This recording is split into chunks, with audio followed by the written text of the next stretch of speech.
talagang pagka may exams, hindi mo yung makakausap. Tapos, Transfer na rin? gumigising siya actually ng 10, 11, 3 o'clock in the morning, nagpe-prepare sa exam.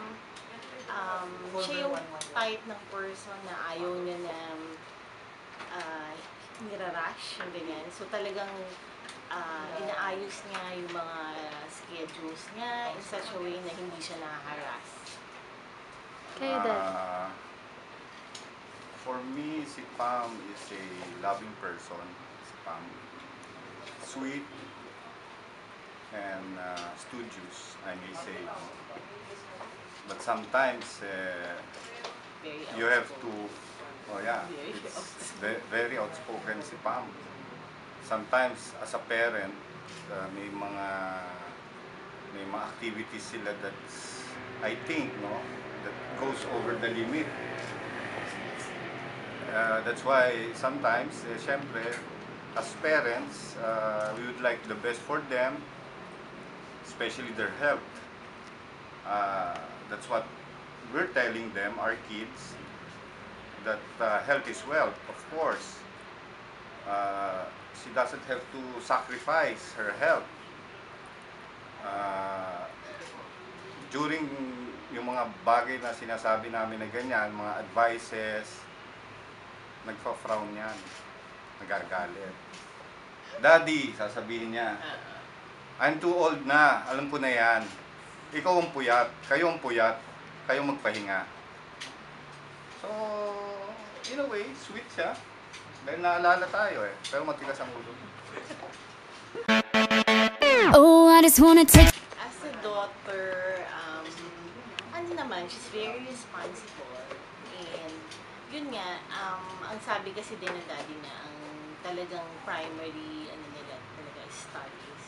Which is, yun nga, I hope that she finishes whatever course na gusto niya and gusto niya ma-attain and all that.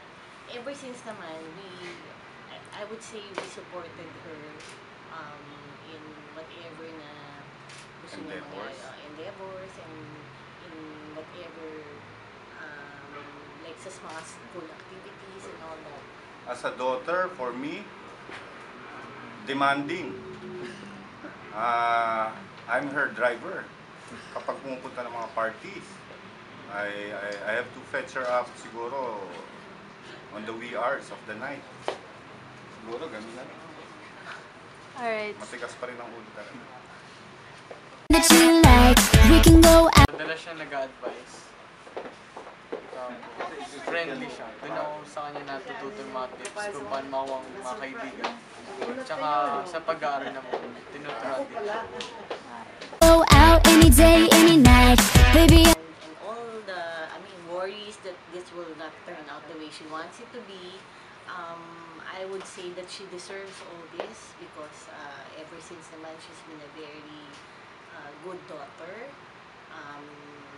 Like we expect her to excel in her studies, which she did. In fact, in high school, she was second honorable mention and she was awarded several like in music, in debate, in thesis and all that. So she deserves all the love and affection, and I would say several times before, like last year when we were still sa planning stage of this debut, I would ask her, talaga bang gusto mo mag-debut or what?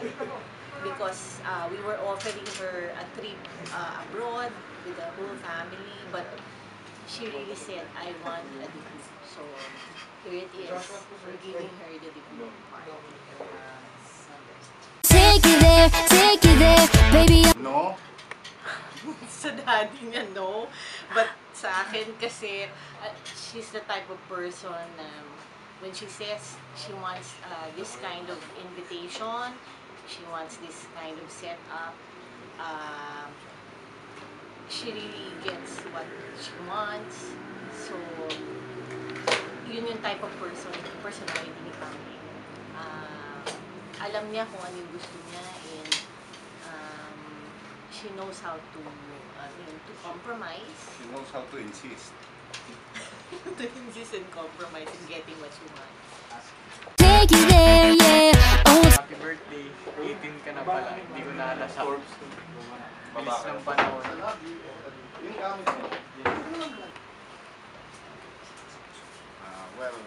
Pam, I want to greet you a happy birthday. It's your day. Be happy. And all the best. Ako naman, as what I told you before, no serious relationship until we reach the age of 18. But now that today Now she's actually, 18. yeah, now that she's 18, that gives me another reason to, I have to look for another reason. The for next her. 18. The next 18. Yeah, Till the think- next 18. No, I think it has something to do with being mature and responsible, emotionally prepared for whatever relationship. But yun nga, ang ano ko lang dyan is Finish your studies. yeah, she has Finish. to finish her studies. So Pam, we love you, and we will support whatever endeavor or whatever you would like to attain in the future. We will just always be there to support you. Okay. Happy birthday! I love you. Yes, Pam. We love you. Your loved ones are around you now. Including si Paula. And Yun, including your ate Paula.